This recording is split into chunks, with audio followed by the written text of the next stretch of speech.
Assalamualaikum warahmatullahi taala wabarakatuh. Waalaikumsalam warahmatullahi wabarakatuh. Dengan siapa? Saya Listia, asal dari Bogor. Listia. Ya, betul. Baik, sebelum ke pertanyaan, saya mengingatkan bahwa saya sebagai manusia tidak luput dari kesalahan ataupun dari dosa sekecil apapun itu ya. Bahkan dalam ketidaksengajaan sekalipun kita bisa melakukan yang namanya dosa. Dan sebaik-baiknya manusia tidak ada yang sempurna, karena kesempurnaan hanya milik Allah Subhanahu Wa Taala. Baik, saya izin bertanya Ustadz, mungkin akan sedikit panjang ya. Jadi Ustadz, bagaimana hukumnya seseorang atau saya sendiri yang ngalamin yang mempunyai rasa tidak ikhlas atau bahkan bisa dibilang benci gitu ya atas perlakuan seseorang yang bisa dibilang jahat terhadap kita. Ya walaupun kejadian ini tuh sudah lama Ustadz, terus saya juga udah berusaha buat ikhlas dan menerimanya.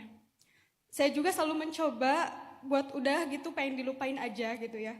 Bahkan untuk usaha saya tuh lebih memilih lost interaction gitu atau lost kontak aja gitu, pengen untuk meminimalisir rasa sakit hati saya, meminimalisir rasa overthinking saya gitu Ustadz. Tapi seiring waktu, sesekali saya keingat kayak namanya manusia gitu ya, punya perasaan yang mutagoyar, gampang berubah gitu. Kadang saya tiba-tiba aja kepikiran gitu, keinget lagi walaupun kita udah menyibukkan diri gitu kan, tapi kadang suka ada aja sesi untuk overthinkingnya itu. Kayak keingat gimana sih dia jahat dulu gitu. Sehingga usaha saya itu untuk mengikhlaskan itu selalu gagal Ustadz. Dan bagaimana Ustadz hukumnya kalau misalnya saya pernah mendoakan orang itu ke hal-hal yang negatif Ustadz. Kayak dulu saya masih merasa sakit hati banget. Saya selalu berdoa pas sholat tahajud atau setelah sholat wajib. Doa saya itu kayak, ya Allah, tolong persulit jalan dia ya Allah. Kayak tolong berikan rasa sakit seperti dia menyakiti saya ya Allah. Kayak tapi semenjak saya berusaha untuk ikhlas dan menerimanya, saya berdoa minta kepada Allah untuk mencabut doa-doa negatif saya ya Allah. Terus dan lebih memilih berdoa kepada Allah untuk lebih ikhlas luas gitu ya. Lebih diberi kesabaran yang luas, dikasih ikhlas yang luas gitu ya. Tapi itu sangat sulit sekali Ustaz. Bahkan saya merasa berdampak terhadap emosional saya gitu. Terus dulu juga kalau saya melihat orang itu gitu, bisa hidup bahagia, bisa ngejalanin hidupnya dengan baik. Kadang rasa tidak ikhlas itu muncul lagi gitu Ustaz. Karena dulu saya ngejalanin hari-hari saya itu kayak berat banget setelah kejadian itu gitu ya Ustaz. Sampai saya tuh stres banget gitu karena bentuknya fitnah gitu ya Ustaz. Tapi kok saya melihat dia tuh kayak biasa aja, ngejalanin hidupnya dengan baik, tanpa ada rasa bersalah sedikit pun gitu. Dan tolong solusinya dan tipsnya Ustadz, agar saya bisa menerimanya dengan ikhlas, lapang dada, tanpa rasa benci itu Ustadz. Dan apakah hukum tak berdua itu ada Ustadz? Karena saya kadang suka mikir, pengen gitu, dia merasakan apa yang saya rasakan gitu. Ya namanya manusia, kadang ya sifat benci itu datang tiba-tiba gitu ya. Saya tahu rasa benci itu dosa, bahkan saya sempat belajar bahwa ketika ada manusia membenci kita gitu, amal ibadah kita itu terganggu, bahkan tidak diterima gitu kan. Mungkin itu saja pertanyaannya Ustadz. Mohon maaf kepanjangan. Wabillahi taufiq wal hidayah. Wassalamualaikum warahmatullahi wabarakatuh. Nabi juga pernah kayak gitu kok. Ketika Wahsy dulu masuk Islam, kemudian dia datang menemui Nabi saat Fathu Makkah. Terus Nabi melihat, ini Wahsy. Seketika Nabi teringat dengan peristiwa Uhud saat Wahsy yang membunuh pamannya Nabi Hamzah radhiyallahu an. Maka kemudian Nabi bilang, Wahsy, aku udah memaafkan kamu. Tapi kalau kamu bisa menghindari gak ketemu sama aku, hindarilah. Padahal Nabi adalah orang yang paling sempurna, orang yang paling lapang dada, orang yang paling ikhlas. Tapi kadang ada luka yang gak mudah untuk dilupakan, walaupun sudah dimaafkan. Maka gak apa-apa dengan hal itu. Gak apa-apa kalau kita belum bisa sekaligus dalam waktu ini melupakan luka tersebut, karena lukanya masih kerasa. Tapi apakah kita sudah memaafkan? Itu aja yang bagian kita. Karena la yukallifullahu nafsan illa wus'aha. Ada bagian yang di luar kemampuan kita. Jangan terlalu takalluf. Apa itu takalluf? Membebani diri kita dengan yang bukan beban. Aku harus lupa, aku harus lupa, aku harus lupa. Lupakan.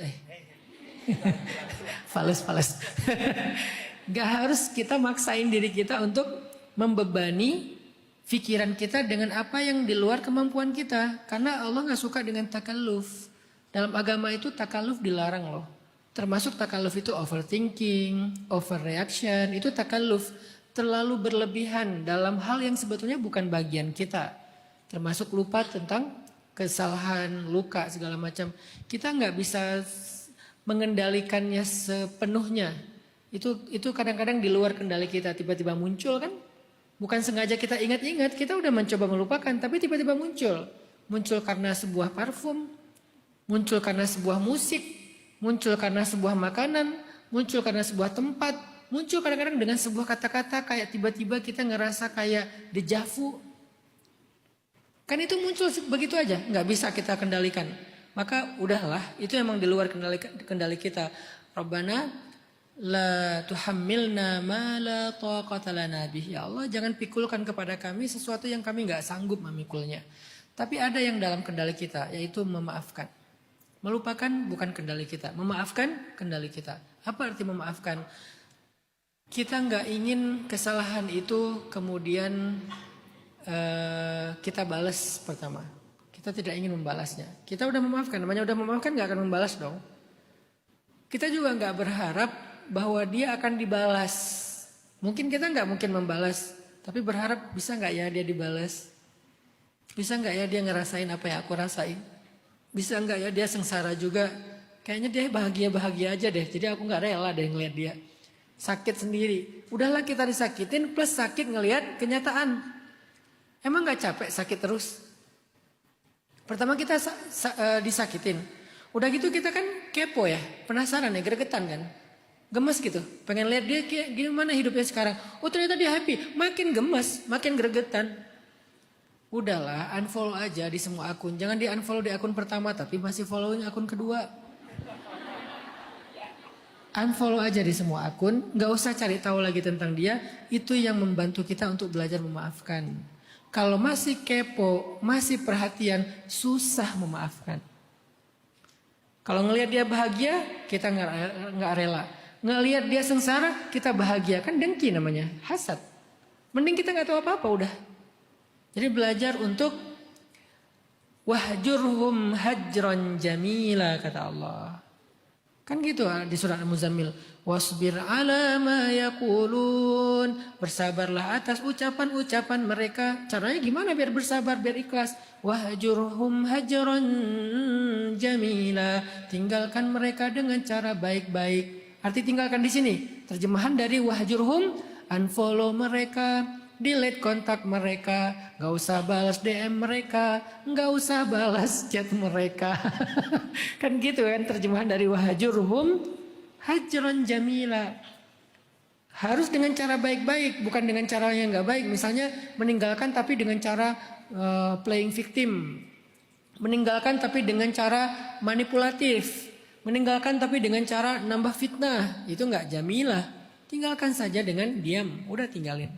Itu akan membantu kita untuk belajar ikhlas dan lupa. Sehingga kita bisa fokus dengan kehidupan kita. Karena kalau nggak wahjurhum hajran jamila, kita nggak akan pernah bisa fokus. Kalau di dalam surat lapang dada, kita nggak akan bisa fansab kalau belum faraghta, belum faragh. Faragh itu dalam bahasa Arab artinya kosong, belum rilis, belum selesai. Nggak akan bisa fansab. Kita fokus dengan hal yang lebih baik untuk hidup kita. Jadi kalau mau fokus dengan masa depan kita, mengupgrade value kita, mulai membangun self esteem yang positif tentang diri kita, kita perlu belajar faragh, perlu belajar la ubali kalau kata Nabi, perlu belajar tarkuhu ma la ya'nih, meninggalkan yang enggak bermanfaat bagi kita, perlu belajar ignoring, perlu belajar skip, perlu belajar mengabaikan, enggak peduli. Itu cara membantu kita untuk ikhlas, lupa, pelan-pelan. Jangan dikepoin lagi. Kenapa Mbak nggak bisa ikhlas? Karena masih ngepoin terus. Masih cari info terus. Tapi dia dekat dengan saya Ustadz. Ya udah belajar sibuk supaya nggak ke pikiran itu terus. Nggak ngelihat dia terus. Distractkan pikiran kita kepada kesibukan-kesibukan yang lebih bermanfaat. Fansop tadi. Sisanya wa ila rabbika farghab. Serahin aja sama Allah.